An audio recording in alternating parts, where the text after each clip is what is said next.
Welcome to Novelist Spotlight. This is Mike Consol, your host. Two quick things before introducing you to my guest. First, I encourage you to subscribe to this podcast by clicking on the follow button and also clicking on the bell icon so you are alerted to each new edition of the program. Second, in addition to being the producer of this podcast and interviewing novelists, I am a novelist myself. I've written 4 books, 3 novels, and 1 short story collection. In the episode notes, you will find a short link to my Amazon page and all 4 of those titles. Now, on with our program. In the spotlight is Melissa Edwards, literary agent and executive vice president at Stonesong, the New York City-based literary agency. She's a graduate of Washington University in St. Louis and then headed off to Vanderbilt Law School, after which she began a career in litigation. She became a litigation attorney before transitioning into publishing. She also acts as a contract consultant for authors and agents under the business MLE Consulting. She represents a host of novelists, including Yasmin Ongo, who was a guest of mine on episode number 179 of this podcast. Yasmin is the creator of the Nina Knight series of suspense novels, and she was a terrific guest on the program. And Melissa will check this with me, but the Nina Knight series is being considered for television production right now. Also, and again, Melissa can check me on this one, I believe Yasmin, who almost gave up pursuit of traditional publishing, suddenly had 3 literary agents interested in representing her, but it was Melissa Edwards who got the nod from Yasmin. So good stuff all the way around. Melissa Edwards, welcome to the program. Thank you so much. It's so nice to be here. Did I get that right? Yasmin, you're representing Yasmin and with some potential television production. Yes, Yasmin has her thumb in a lot of pies. I don't know if that's actually a phrase, but if it is, then she's quite a busy person. She has a bunch of books that we're working on right now and a graphic novel adaptation of the Nina Knight series, and then there's the TV series in development, which is obviously a very long-winded process. Well, now and was I correct in saying you were competing with a couple other lit agents that were interested in her? Is that right? I mean, if she said it, then it's true. Usually that's not It's a the part I gospel. know about. Well, you got the nod, so that's it. And she's obviously happy with you, and some exciting things going on. How many novelists do you represent currently, Melissa? Roughly, it doesn't have to be an exact number. I don't actually know the number, funnily enough, because everyone is in different parts of the process at any given time. I think it's probably somewhere around 30, but it's not like 30 people are delivering manuscripts all on the same day. There's going to be someone who is in contract stage, or someone who's on submission, or someone who's currently writing, or someone who is in the middle of edits. So it's hard actually to know how many clients I have, especially since there are some people who write 1 book and then that's it. Right, right. So, what's the standard agreement of a literary agent? I mean, say with your clients, what are the basics that anybody who finds a literary agent out there in the world should basically figure is going to be coming their way, or should be basically the parameters? An agency agreement lays out the relationship between the author and the agency. So it's going to say things like your commission structure and what percentage the agency is taking for your domestic sales versus your foreign sales versus film and TV. It should say how it's terminable. So is it terminable at any time? Who can terminate and when? Um, it should have something about expenses. Does that agency charge back for expenses? Um, and most agencies use author agent agreements. In my consulting life, I read them for authors for a flat fee. But some agencies still do a handshake agreement because they rely on the agency clause in the underlying publishing contract. And it's not necessarily the way I want to roll, but there's nothing wrong with it. So, film and TV is a higher percentage typically than domestic sales, and our foreign sales higher or typically lower than domestic sales? So it really goes to how many people are involved in the process. So the reason film and TV is higher than regular domestic sales is because there's usually a co-agent. So you're sharing commission with that co-agent. Same with foreign. If there's more people involved, the commission goes up. Um, I think the commission can go up to 30% as far as I've heard. I know a lot of agencies are at 20% for foreign. So it really just depends from one agency to the next.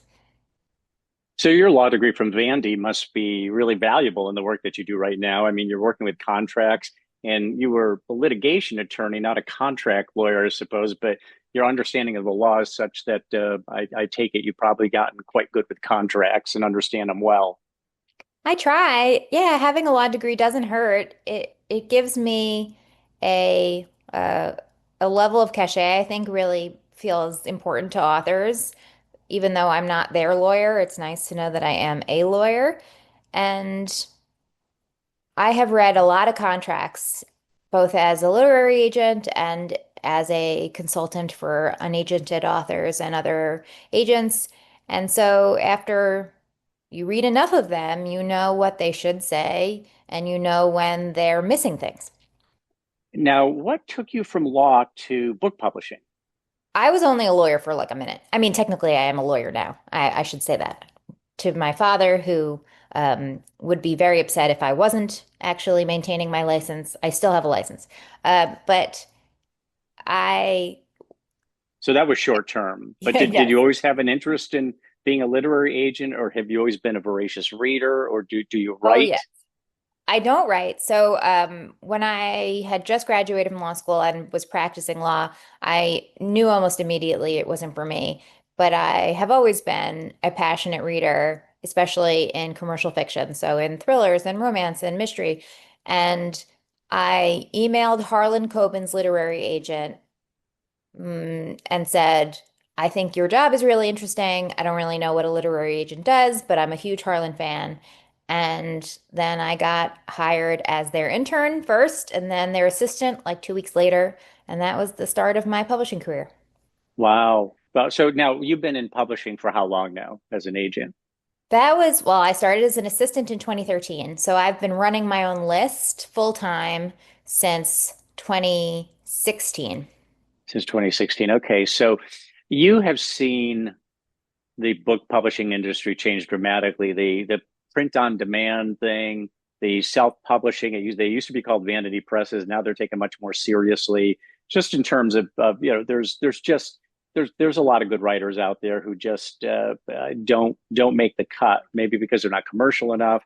Maybe because of the publishing companies already has a channel filled with a different author or what have you. But how has it characterized for us how you've seen the industry change? I mean, you do compete to some degree with the self-publishing business, but I suspect the self-publishing is where you find some of your leads or what have you. But just if you could characterize for us how you have seen it change.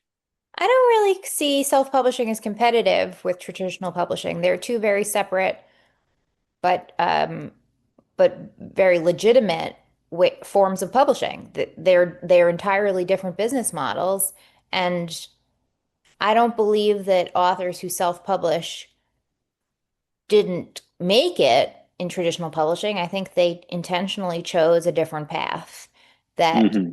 is uh, a realistic and viable way to make a name for yourself. It just is a very different way of doing so. So,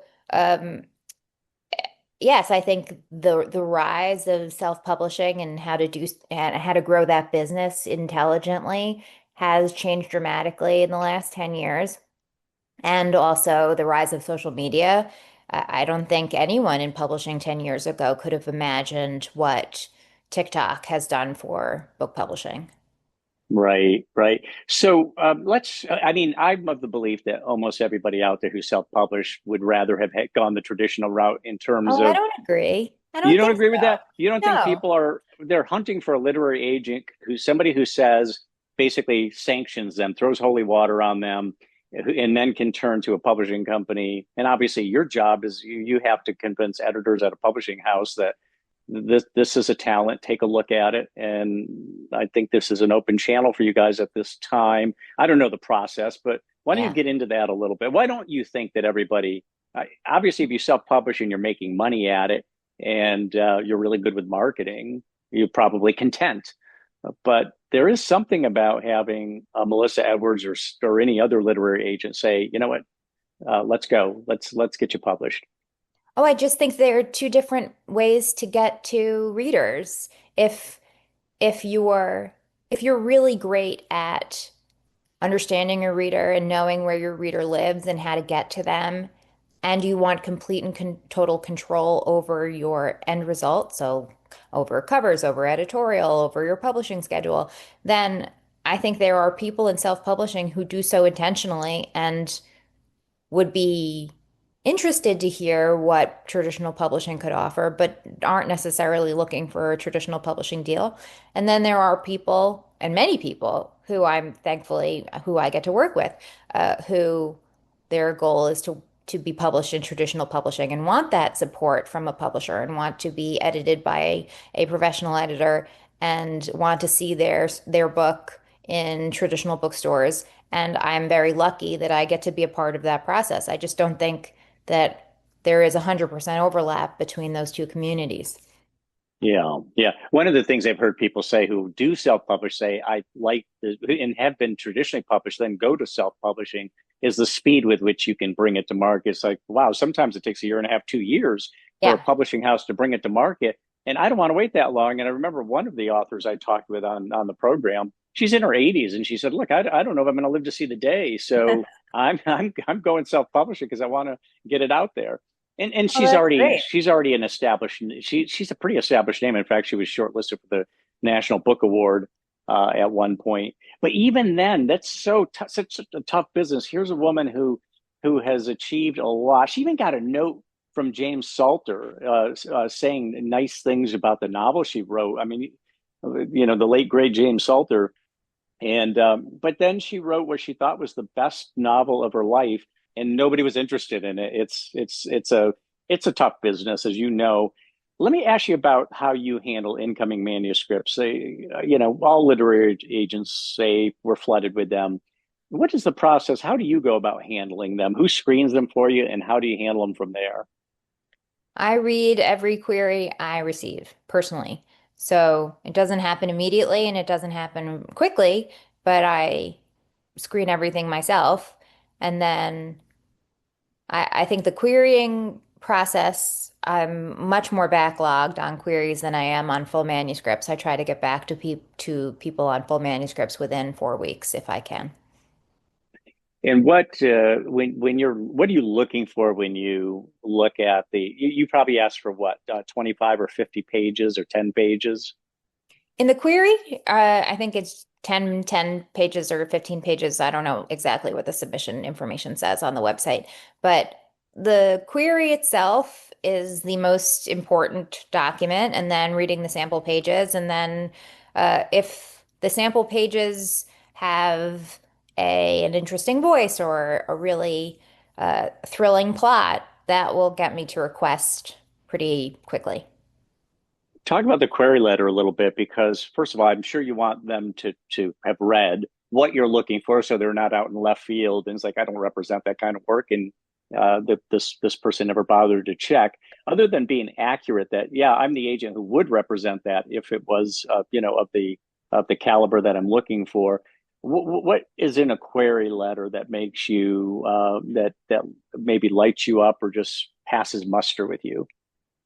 I like to see a well-organized query. So I think there's a lot of information online about what goes into a query letter, and a lot of it is in opposition to one another. And I'm not saying there's only one way to organize it, but as long as it is clear that there was some intention there, then that really satisfies my needs. But I want to see an interesting hook in the query. So figuring out who is your main character, what is the conflict, and what are the stakes, those are the big elements of a hook. And I'm not saying you need to give away the farm in the query, but just tempt me to want to know what happens in the rest of your book. Hmm. What is the quality of fiction writing these days? Are you seeing really good stuff coming across that how often do you get perhaps sample pages that actually electrify you? I'm sure that's rare, but because especially as much as you read, but what do you I think think about the quality? I mean it's as good as it's ever been, if not better.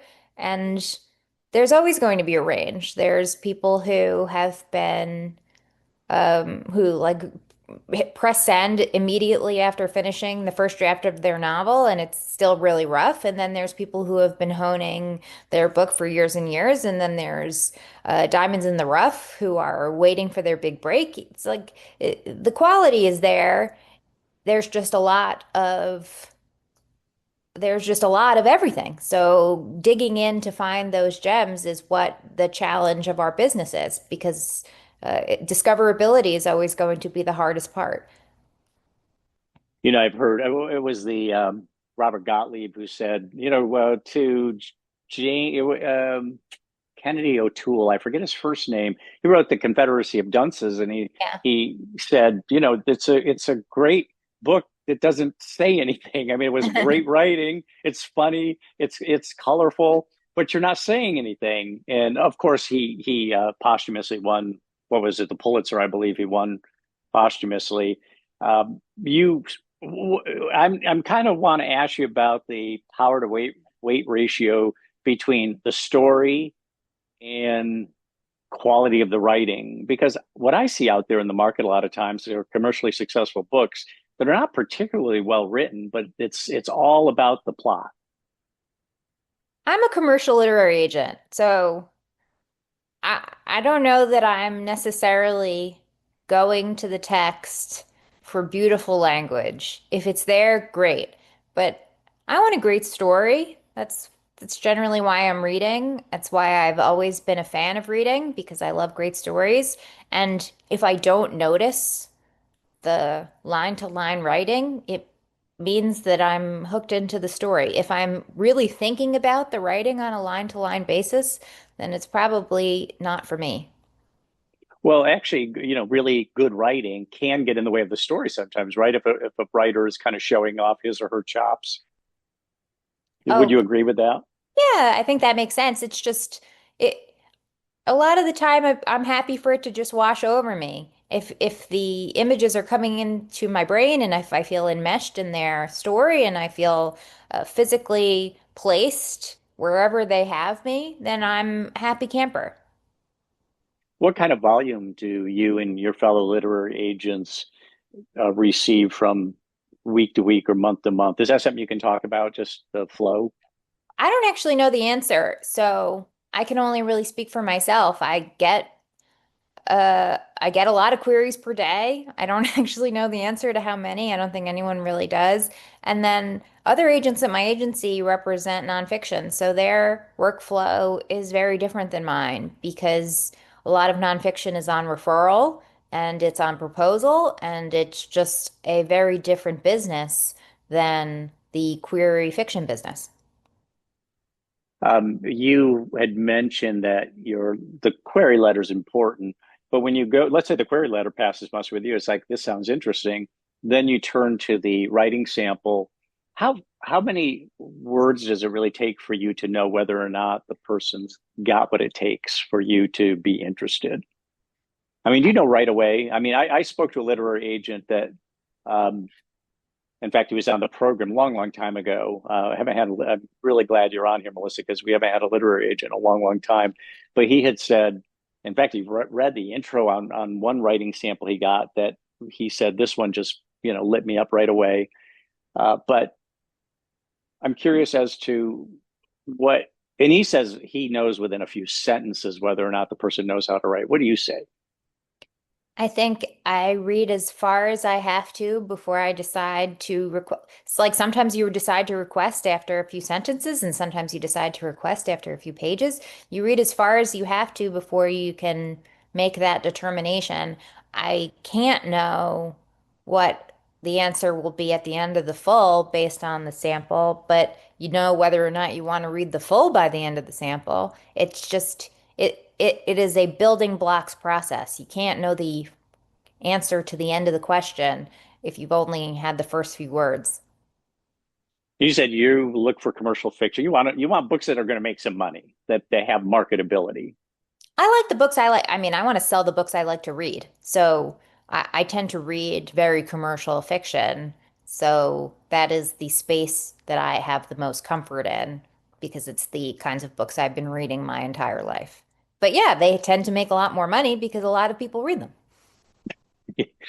So once a novelist comes under your representation, you're excited about this writer. This writer's excited about you as an agent. What are your expectations of the writer? What is his or her responsibilities from your standpoint?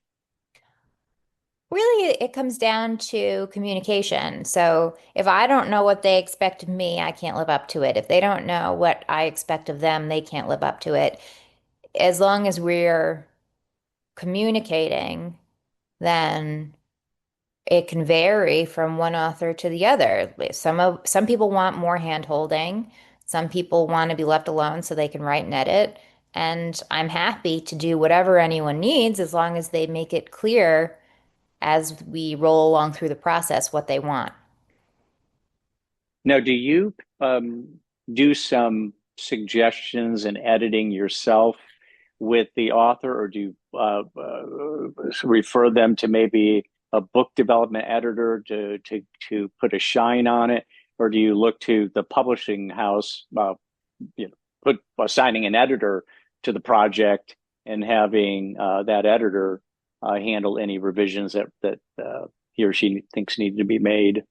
I do a few passes before we go on submission. My job, or at least according to the way I look at things, my job is to make the manuscript as good as it needs to be sold to an editor. So if if it needs a few passes and a few rounds of editorial to become unassailable by an ed board, then that's what we have to do. My job is not to make it perfect for publication because that's the editor or the publisher's job. My job is to make it saleable. Hmm. So they see the potential. They think, yeah, this thing could sell. We see the potential here, and we're gonna put a spit shine on it. We're gonna work with the author, put a spit shine on it. All good and well. How good are most authors at deadlines? I mean, I'm sure you say we're going to need the manuscript by a certain time, or the publishing house is saying that. Uh, I would imagine. I mean, just knowing human nature, some people are procrastinators. I mean, how good are most authors at making deadlines? Oh, I don't know that there is such a thing as most authors. There's every single author is different. It is it's a job. I mean, this is a job like any other. It is not necessarily a 9 to 5 sit at your desk kind of job, but it is a business relationship that you're making both with me and then with the publishing house. So living up to those deadlines is living up to the responsibilities of your contract. I do say this to most of my authors. When we sign that contract, those are the dates that you have to feel most likely to fulfill at that moment in time. So if you already think you can't hit your dates by the time we sign the contract, then we should edit the contract in that moment. Of course, things are going to change over the course of 18 months, over the course of the production of the books. And things are going to change, especially if it's a multi-book contract. Like the dates in the contract are not going to be locked in from that first original from that first original draft. But if you don't think they're possible when you sign the contract, don't sign it. Mm. What types of, obviously you're looking for commercial fiction. Uh, some commercial novels are character driven, some are plot driven. I mean, even a character driven novel, if it's for the commercial market, is probably plot driven, but you've got this character that really drives it. Or there's novels that have been popular that have an ensemble of characters. Do you favor any particular one of those? I mean, maybe it's not even who you represent, but in your own reading. I'm pretty pace driven, so pretty plot driven, and I like a fast book. I I mean, obviously, I really love franchise characters. One of my favorite things as a reader is becoming really aware of a franchise character, of a series character, and knowing what makes them tick. But if the book's not moving, then it's not probably going to be for me. Yeah, you want velocity because I do. that's what you enjoy reading. But really, the stuff that's popular that sells lots of copies is typically something that is fast paced. I mean that's what I see out in the market. I mean, would you agree that it's not just you who like the high velocity? You see that readers also appreciate writers who do not dawdle. Yeah, where people are busy. Books are not competing with books anymore. Books are competing with Netflix and podcasts and um, and all sorts of streaming TV and YouTube and TikTok. So if a 350 page book is competing with a 90-second video, it really has to move.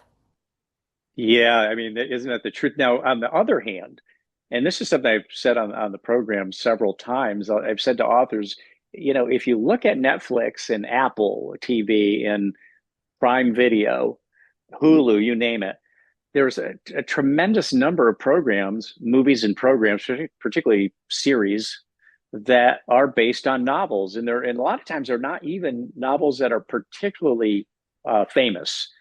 Uh, but I just don't think there's ever been a better time for a novelist to actually be able to double dip and get into TV or the big screen, but particularly They're all looking for TV. IP. Yes, They got books so are much. They need so much content. It seems. yeah, books are a very popular form of IP. I mean, it's books and video games and um, everyone in Hollywood is looking for a franchise they can build out. And books are an easy way to start to do that because it gives you a lot of material to start from. It's hard to get it from book to option to actually made. It's almost impossible, but when it does happen, it makes a lot of sense. Hmm. Yeah, just for our listeners, IP as in it means intellectual property. Books are not referred to out among us that way that often, but that's exactly what they are when they become valuable. Intellectual property that can produce some real returns. Um, so, Melissa, where do you hail from originally? Are you a New Yorker from birth? I am. Well, I guess if you call Long Island a New Yorker, some would, some wouldn't. I grew up on Long Island, and now my family lives in Westchester, so different suburbs of New York City. And you went to Washington University. Your undergraduate degree was what? I actually majored in religious studies and I minored in poetry writing. Oh, wow. Okay. Why religious studies? Is that something we can talk about? I mean, is Sure. that sure? Go ahead. It was sort of an accident, actually, because the first class I took on my first day of college was Introduction to Christianity with a professor named Frank Flynn. And I thought he was so interesting and so unique. And his take was very bizarre because he was a former monk who left and became a professor at WashU. And then I took every class he offered. And then after doing that, I was like, I don't know, 80% of my way through a religious studies major. And I was like, oh, oops. So that's how I ended up a religious studies major. Wow, what a treat to have a former monk teaching religious studies. My own college years, I took a course in world religions, and that blew me away when I started learning about Taoism and Buddhism and Hinduism and all that. Because my world was I was raised a Catholic, and it was very narrow. And once I got into world religions, then I just started doing a whole bunch of study on my own as well. I even followed a guru or two for a while Wow. from India. Yeah, I mean, I got fairly deep into it. I never joined a cult or anything, or went bananas, sold everything I own or anything like that. But I definitely had this spiritual impulse. So you decided then to is your dad a lawyer? Is that as well? Is he an attorney? My father is an attorney, my aunt is an attorney, everyone in my family, it feels like, went to law school. So it was not hugely surprising that I would go to law school, but it was not actually for me in the end. Did you and you your emphasis was litigation? Is that right? I I mean, mean, when you go to law I school, you barely do practice law, so like it's hard. in college. That's a generous phrase. I was like an associate for like 6 months before I left to go into publishing. Well, when you were in college, you don't just do law, right? Don't you pick an area of law that you specialize in while you're in college? For law school or in Yeah, for undergrad? law school. Law Law school is school. pretty general. You, Is that especially right? Okay. when Huh. you go to law school in a state you're not practicing in, because you pretty much only study federal law in law school. So then after law school, you have to study for the bar for your particular state. And then the actual practice of law you learn on the job. Can you just tell us? Gave us a really quick sketch of transitioning into you were not a litigation attorney for very long at all. I get that, but you gave us a very quick sketch of coming into the publishing business. How did you get? I mean, you did you know that you wanted to be in a literary agent? How did you get the first job? Was it So happenstance or were you seeking it? I didn't really know what a literary agent did. I didn't know what an imprint was when I got into publishing. So I only really knew that the only things that brought me a lot of joy were books and reading and authors and stories. And if I had the choice between reading a brief or reading a romance novel, I would choose to read a romance novel. And if your job is to read briefs, then it's not great to be choosing a romance novel. So it seemed like the smart choice would be to pivot to a job that allows you to read fiction professionally. So I didn't really know what a literary agent did. If I had known then what the payment practices of being a literary agent were, I might have chosen to become an editor at that point because I would have wanted health Mhm. insurance. That's I was going to say that being in the journalism business my whole career, obviously have interacted over the years with a lot of attorneys, and they like to write. A lot of them like to write. A lot of them are interested in journalism, but they just don't want the pay cut. It's like I'm making quite a bit of bank being a lawyer, and they'd love to do journalism because of obviously the writing is much broader, but they're not really interested in the pay cut. But it's just, people do what they a lot of times people do it for it's more passion than income that Yeah. really drives them. So You get hooked on it. You get hooked on the feeling of finding new material and representing authors and telling an author their book is going to be published. It's addictive. you must hear a lot of excitement on the other end of the phone when Usually you it's are stunned. It's not excitement yet. The excitement comes like a month later. okay. They get stunned. They probably after all the rejection letters because everybody gets rejection letters, and they're usually just form letters. But to have somebody give them the nod, that's an exciting thing. So when you find an author, do you typically write to them and say, "Hey, well, obviously you'd say I'd like to see the entire manuscript." Yeah. So then you check that out. If it's like, wow, this is a good person for my stable of writers, I'd like to represent this person. Then do you start by writing again via email and saying, hey, I'd like to get on the phone, like to chat, and Yeah, then so the phone call comes. exactly. So you request the full manuscript and then something like, I think this is really great. I'd love to talk to you on the phone. And then it's either a phone or a Zoom.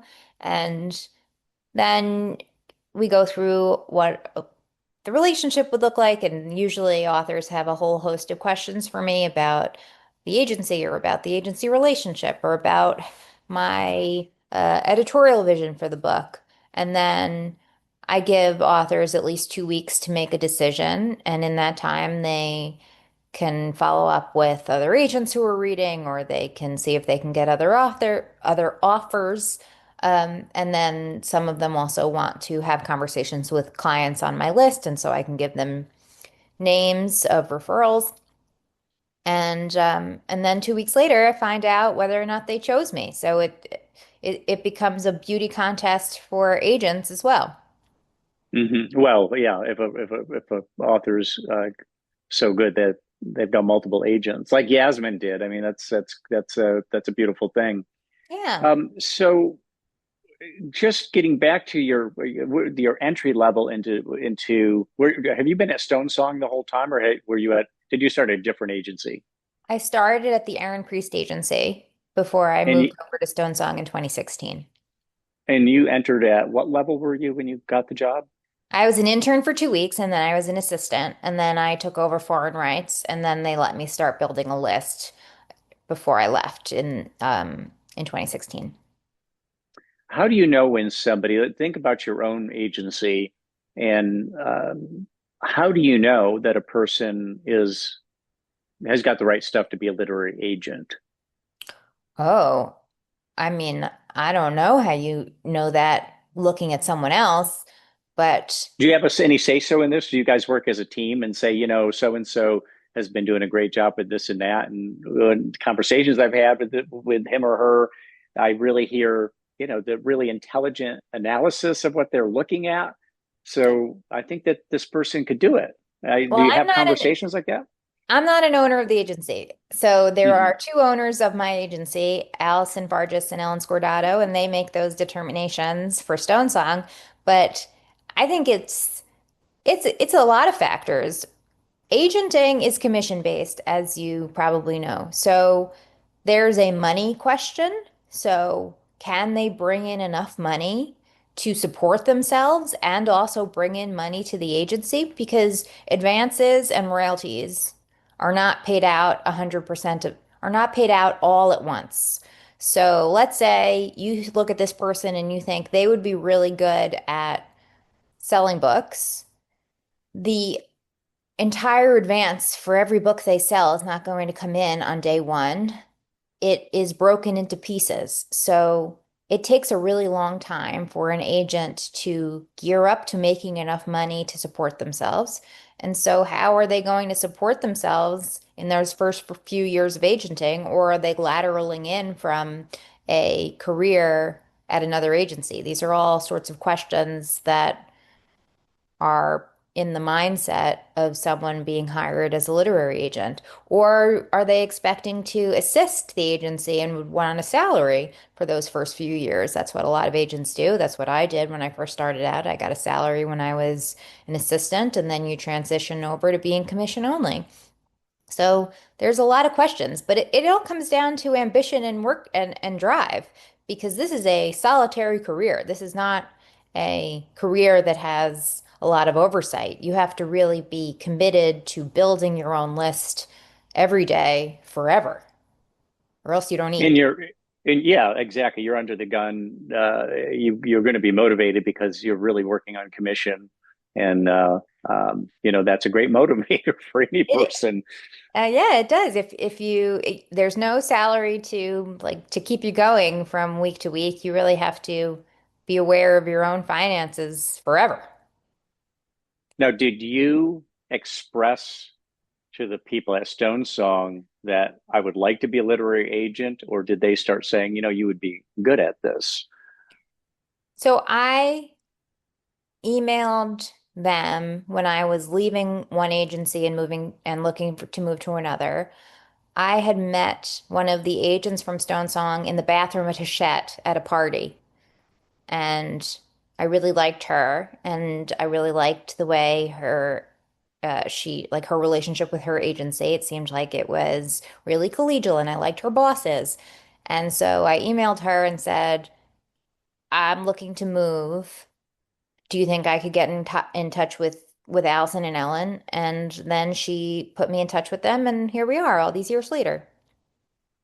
So, what is a culture like at Stonesong? What would you say? How would you characterize the culture? It is a really collegial, supportive place, but one where I don't feel like I have I don't have bosses like sitting on my shoulder looking over my every move. They really are supportive of each agent being independent and in their ability to build their own list or the list that they want to build for themselves. How virtual are you guys? Do a lot of you work from home several days a week, or do you guys have a commitment to the office? There is an office on 39th and 8th. I just don't go to No it. wonder it's solitary. You're not around some of the other agents or support staff to chit chat with in between manuscripts. Oh, we have So yeah, I meetings. guess it is We have solitary. meetings online, but yeah, I hate going to Midtown. Yeah, it's I mean, yeah, there is, and now you've got the I forget what Kathy Hochul calls it, your governor, which is has to do with pricing, Oh uh, yeah. I also don't drive. So congestion pricing. You don't need a car in New York, right? All you do is yeah. hop the subway or a taxi or walk it. Yep. So Yeah, congestion pricing, thankfully, is not a problem for me. But and it's easy to get to the office. The office is good. I just don't want to go because I'd rather be in my apartment doing my yeah, work. yep, gotcha. So, what is on your professional bucket list? When you're a young woman, when in 20, 30 years, uh, do you want what do you want your resume to have on it that would be maybe a couple of marks of distinction that would make you feel like I I had a good career other than making money, because obviously you need to make the money, but what about some other dimensions to professional achievement? That's sort of hard to answer because you don't know what you want until you either get it or don't. So I kind of don't know what I'm missing until I don't have it or I do have it. Um, like I want all of my authors to have the professional success that they want. So a lot of them aren't necessarily looking for awards because that's not the kind of books that they write. Like I'm not really looking for a National Book Award winner because that's not really the type of book I represent. But I would love to have some of the options that I've had over the years be turned into actual shows and movies. That would be really great. We've gotten very close, but none have actually been put into production. Um, and I want every author on my list who wants to be a full-time author without another job to have that kind of career. I think it would be really satisfying to look at the books on my list and the authors on my list and say, I made that author the amount of money they wanted. Although I guess no one ever really makes the amount of money they want, but they were satisfied with the process is something that would be very meaningful to me. You studied, in addition to religious studies, you were doing poetry at Washington University. Is that something that you still do on in your spare time? Is it something that still you find compelling in your own life, or are you too Very busy reading to rarely. spend time writing? Okay. Very, very rarely. It is fun to do every once in a while, but it's not a big part of my life, although I did like it in college. I studied under a woman named Mary Jo Bang, and I thought she was just the coolest. Just in terms of would-be novelists listening to the program, what general advice could you give them in trying to fulfill their career ambitions? Read. Read more. Read as much as possible. Whenever I hear of authors who don't read that widely in their genre, I just don't understand it because you can't know the community you're joining or looking to join if you are not incredibly well versed in who's competing in your field. These are these are your competitors and they are hopefully going to be your coworkers eventually. So it is imperative to understand your business, if only for the knowledge of comp titles. Whenever anyone tells me they can't think of any comp titles, it's like, well, of course you can think of comp titles. If you read widely in your field, you would know what elements you're borrowing or leaning on or for whom you are writing this book. If you're hoping to reach the same reader as a Reacher novel, you need to understand why people read Reacher novels so that you can do that, but better. Hmm. Yeah. Yeah, it's amazing that there the number of writers who really aren't big on reading, which is kind of antithetical, you would think. But like you say, there's so many distractions today with social media and things going to video rather than words. It seems obviously there's spoken words and videos. Actually, not even that a lot of the time. Um, but there is a lot of competition for people's attention, and I guess it even extends to writers some of the time where they just don't do enough reading. Do you see? I mean, on one hand, it seems that people are doing more reading than ever because they're reading a lot of social media, and there's this constant flow of text messages and emails, and then social media stuff, and so on. On the other hand, I'm not sure if the level of readership, of book readership, particularly fiction, and I think that's also a gender thing. I think women, I can't prove this, but it seems that women read more fiction than men do. I The believe men you're tend, right. if they, is that right? Do you find that to be the case? I believe that's correct. I think women just read more books than men in general, not just fiction, but in general, women read more books.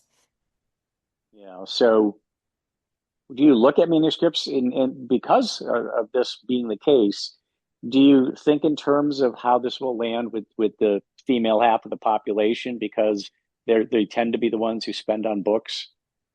Are you I think sensitive to Bella's that? too. So the genre of book club fiction exists because women read so voraciously. Romantasy exists because women read so voraciously. The success of book talk is based on women. So yeah, it would be crazy not to think about what women want when it comes to commercial fiction, which is not to say that we're leaving men behind. I read like a 75-year-old man. I've always read like a 75-year-old man. Like the books I love the most are are written by old men and for old men, and there is always going to be a place in the business for those books. But yeah, no, women are a huge part of this market, and if you're not reading with women in mind, then you're missing a very large portion of the population. I'm not sure I understand the 75-year-old man aspect, though. Elaborate on that. Tell us more about that. Oh, I've been reading franchise thrillers since I was like 14. I've been reading John Sanford, Michael Connelly, Lee Child. I read what grandpas read. Nelson Oh, I DeMille. see. So a lot of these guys they're far along age wise and have been writing for decades, and you've been reading them for decades. Okay.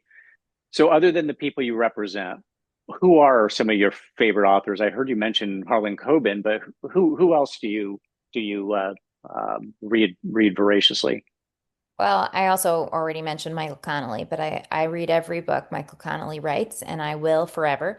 But then other authors are Kelly Armstrong and Deanna Raybourn and Catherine Center and S.A. Cosby. So romance and thrillers and mysteries, everything across the board. Let me also ask you, just you mentioned that you're not really sure how many uh, novelists that you represent, but there's, scores, like maybe 30 or 40. Um, what is your capacity? I mean, uh, how many writers can you represent and still do justice to? Is that a fair question? Is that something you can answer? I'm just wondering because if you're looking to make money and you're devouring manuscripts or at least query letters and such, how many people can you actually represent at a time and feel like, okay, I'm doing them justice? I feel like the limit does not exist as long as you're willing to work hard, which I am. I was raised to believe that it's it's imperative to work hard and to work well and efficiently. And as long as everyone isn't delivering simultaneously, then there is time in a day to get to everything that needs to get done.